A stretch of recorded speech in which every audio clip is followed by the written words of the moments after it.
Action trading सीखने के बाद मैं एक कंसिस्टेंटली प्रॉफिटेबल ट्रेडर बन गया।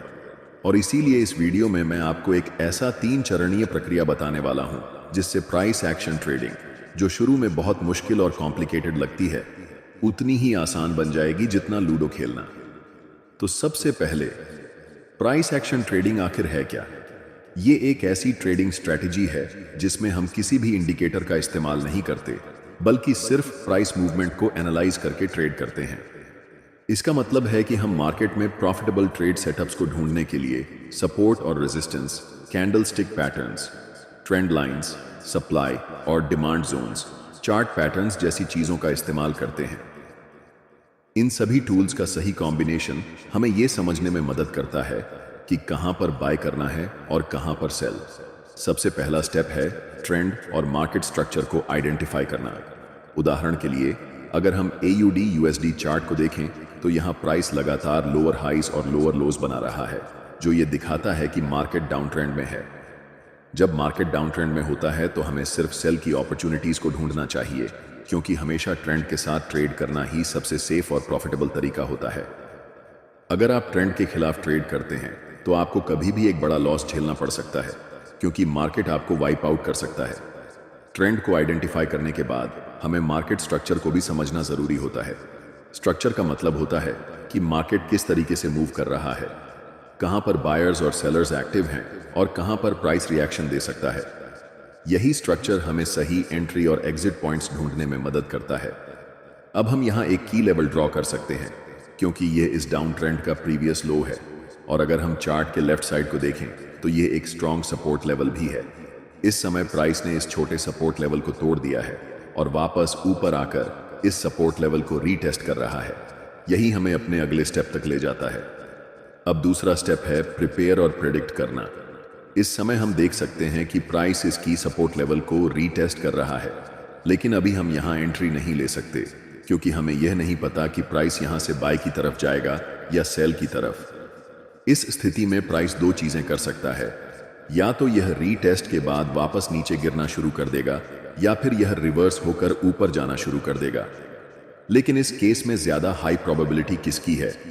जाहिर सी बात है कि प्राइस रीटेस्ट करने के बाद वापस नीचे जाएगा, क्योंकि मार्केट पहले से ही एक स्ट्रॉन्ग डाउन ट्रेंड में है। लेकिन इसका मतलब यह नहीं कि हमें तुरंत सेल करना चाहिए।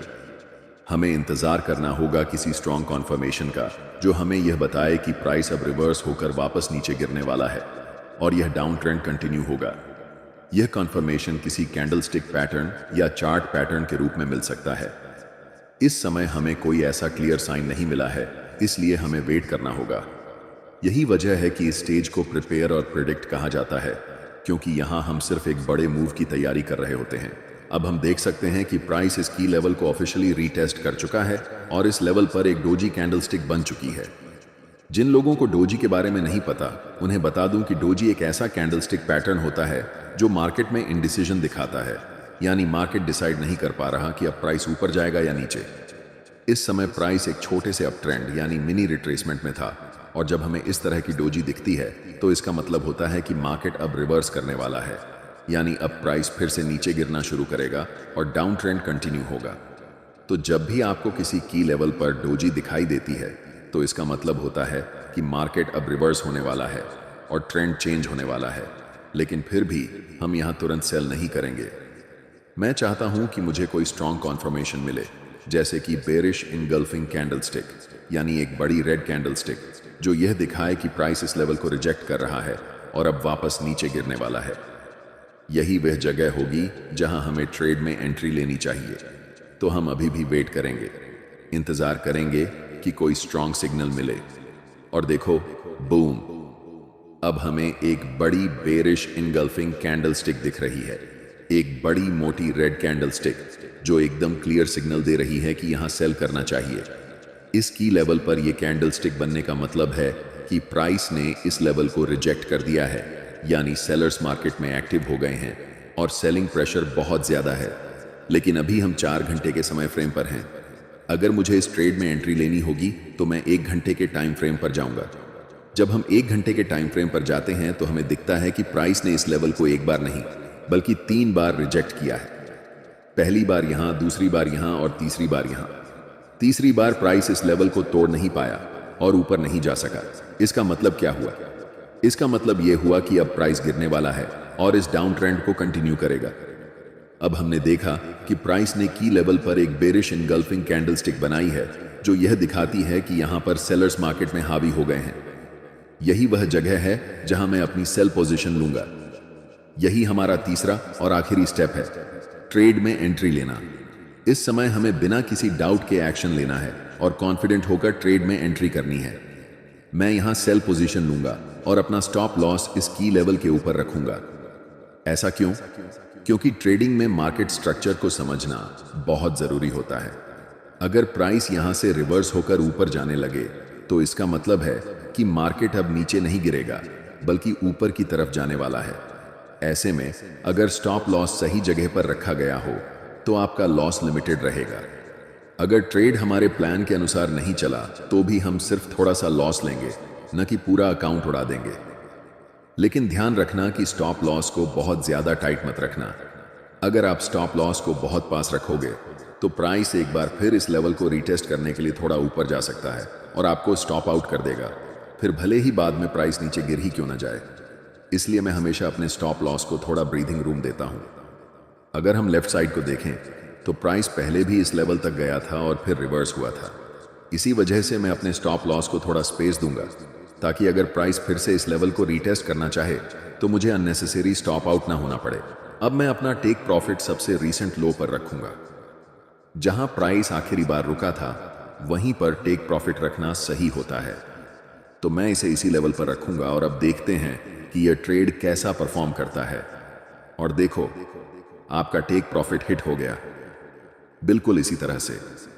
अब अगले ट्रेड पर जाने से पहले मैं चाहता हूं कि आप इस चीज पर ध्यान दें। यहां आप देख सकते हैं कि प्राइस ने एक बहुत लंबा विक बनाया है। इसका क्या मतलब है? इसका मतलब है कि किसी समय पर बायर्स मार्केट में आए और उन्होंने प्राइस को ऊपर धकेल दिया, लेकिन फिर सेलर्स ने वापसी की और प्राइस को नीचे गिरा दिया। अब सोचो, अगर आपने अपना स्टॉप लॉस बहुत ज्यादा टाइट रखा होता, यानी की लेवल से बस कुछ पिप्स ऊपर, तो क्या होता? आपका स्टॉप लॉस हिट हो जाता और आप ट्रेड से बाहर हो जाते, जबकि ट्रेड आपकी प्लान के हिसाब से सही दिशा में जाता। यही कारण है कि आपको हमेशा अपना स्टॉप लॉस सही तरीके से लगाना आना चाहिए। उसे हमेशा थोड़ा ब्रीथिंग रूम देना चाहिए ताकि आप अननेसेसरी स्टॉप आउट ना हो। अब एक और एग्जाम्पल देखो। एक जरूरी बात, अगर आप चार्ट्स पर मल्टीपल इंडिकेटर्स का उपयोग करते हैं या एक साथ 4-5 चार्ट्स देखते हैं तो आपके पास ट्रेडिंग व्यू का प्रीमियम प्लान होना जरूरी होता है। इसका कॉस्ट 12,000 रुपये पर ईयर है। अगर आप ट्रेडिंग व्यू का सब्सक्रिप्शन फ्री में चाहते हैं तो आप अपना डीमैट अकाउंट शाम को ट्रेडिंग ऐप में खोल सकते हैं। अपने ट्रेडिंग को इंप्रूव करने के लिए सैमको में स्विच करें। सैमको आपकी ट्रेडिंग हिस्ट्री का एनालिसिस करके आपको आपकी गलतियों के बारे में बताता है, जिन्हें जानकर आप अपनी ट्रेडिंग को और बेहतर बना सकते हैं। एक ही प्लेटफॉर्म पर सभी एसेट क्लास में ट्रेड कर सकते हैं, जिसमें कमोडिटी डेरिवेटिव्स और करेंसी डेरिवेटिव्स भी शामिल हैं। यहाँ अकाउंट ओपनिंग फ्री है और पहले साल के लिए अकाउंट मेंटेनेंस भी फ्री है। म्यूचुअल फंड और आईपीओ में कोई कमीशन नहीं है। बाकी सभी एसेट क्लास में ट्रेड करने पर केवल 20 रुपए पर ऑर्डर ब्रोकरेज लिया जाता है और यहाँ कोई भी हिडन चार्ज नहीं है। 1000 से ज्यादा स्टॉक्स पर 4 गुना लेवरेज मिलता है, जिसे आप लाइफ टाइम तक होल्ड कर सकते हैं। यहाँ पर आपको ट्रेडिंग व्यू का प्रीमियम वर्जन मिलता है, जहाँ आप मल्टी चार्ट लेआउट और 50 से भी ज्यादा इंडिकेटर्स का इस्तेमाल कर सकते हैं और चार्ट्स पर ही बाइंग और सेलिंग के ऑर्डर प्लेस कर सकते हैं। साथ साथ अपने स्टॉप लॉस और टारगेट को भी मैनेज कर सकते हैं। अगर आप डिस्क्रिप्शन में दिए गए लिंक से सैमको ब्रोकर ज्वाइन करते हैं तो आपको सीबी से रजिस्टर्ड एडवाइजर द्वारा दी गई रियल टाइम ट्रेडिंग एडवाइस बिल्कुल फ्री मिलेगी। इस समय प्राइस एक मेजर की लेवल पर है। मैंने इस लेवल को क्यों मार्क किया? अगर आप लेफ्ट की तरफ देखें तो इसी एरिया के आसपास प्राइस ने कई बार रिवर्स किया है। इसका मतलब यह है कि यह एक बहुत स्ट्रॉन्ग सपोर्ट एरिया है, जिसे प्राइस कई बार तोड़ने में नाकाम रहा है और अभी प्राइस बिल्कुल इसी लेवल पर है। अब पहला स्टेप क्या होगा? पहला स्टेप है ट्रेंड को आइडेंटिफाई करना। इस समय अगर आप देखो तो प्राइस लोअर हाइज और लोअर लोज बना रहा था। इसका मतलब यह है कि प्राइस डाउन ट्रेंड में था, लेकिन अभी हम एक बहुत स्ट्रॉन्ग सपोर्ट लेवल पर हैं और यहां से प्राइस के रिवर्स होने और ऊपर जाने की अच्छी संभावना है। लेकिन मैं चाहता हूं कि आप इस चीज पर ध्यान दें। प्राइस लगातार लोअर हाइज और लोअर लोज बना रहा था, लेकिन अब सवाल यह है कि रीसेंट लोअर लो कहां है? रुको, यहां कोई लोअर लो बना ही नहीं। देखो, प्राइस ने इस एरिया पर रिवर्स किया और नीचे आकर एक नया हायर लो बनाया है। अगर प्राइस को डाउन ट्रेंड जारी रखना होता तो वह इस लेवल को तोड़ता, वापस ऊपर आता, इस एरिया को रीटेस्ट करता और फिर नीचे गिरकर नया लोअर लो बनाता। लेकिन ऐसा नहीं हुआ। इसके बजाय प्राइस ने इस एरिया पर रिवर्स किया और एक नया हायर लो बनाया। अब देखो, ये जो नया लो बना है ये पिछले लो से ऊंचा है। ये साफ दिखा रहा है कि मार्केट स्ट्रक्चर चेंज हो रहा है और अब अप ट्रेंड शुरू हो सकता है। अभी जो हो रहा है ये पहला संकेत है कि शायद मार्केट एक डाउन ट्रेंड से अप ट्रेंड में रिवर्स करने वाला है। इसका मतलब यह हो सकता है कि हमें अब बाइंग अपॉर्चुनिटी ढूंढनी चाहिए। अब हम अपने दूसरे स्टेप पर आते हैं, जो है प्रिपेयर और प्रिडिक्ट। यहां पर प्राइस ने एक नया हायर लो बनाया है जो यह दर्शाता है कि मार्केट रिवर्स होने वाला है। अब दूसरा संकेत क्या है? यह है बुलिश इनगल्फिंग कैंडलस्टिक। इस कैंडलस्टिक को ध्यान से देखो। यह एक बड़ी और मजबूत ग्रीन कैंडलस्टिक है जो दिखा रही है कि मार्केट में बायर्स की ताकत काफी ज्यादा है। जब इस तरह की कैंडलस्टिक बनती है तो इसका मतलब होता है कि बाइंग प्रेशर बढ़ रहा है। इसी वजह से यह हमारे लिए एक अच्छा एंट्री पॉइंट हो सकता है। इसलिए मैं यहां बाय पोजीशन में एंटर करूंगा और अपना स्टॉप लॉस पिछले हायर लो से कुछ पिप्स नीचे रखूंगा। अब टेक प्रॉफिट कहां रखना चाहिए? हमेशा लेफ्ट की तरफ देखो और देखो कि प्राइस आखिरी बार कहां रुका था। जब मैंने लेफ्ट की तरफ देखा तो मुझे एक बहुत स्ट्रॉन्ग रेजिस्टेंस एरिया दिखा। जब भी प्राइस इस लेवल पर पहुंचा उसने बार बार रिवर्सल लिया, जिससे यह एक बहुत मजबूत रेजिस्टेंस बन गया। इसलिए मैं अपना टेक प्रॉफिट इसी रेजिस्टेंस लेवल पर रखूंगा। अब देखते हैं कि यह ट्रेड कैसा परफॉर्म करता है। प्राइस ऊपर गया, फिर एक नया हायर लो बनाया, फिर और ऊपर गया और आखिर में टेक प्रॉफिट स्मैश हो गया। हम चैंपियन हैं।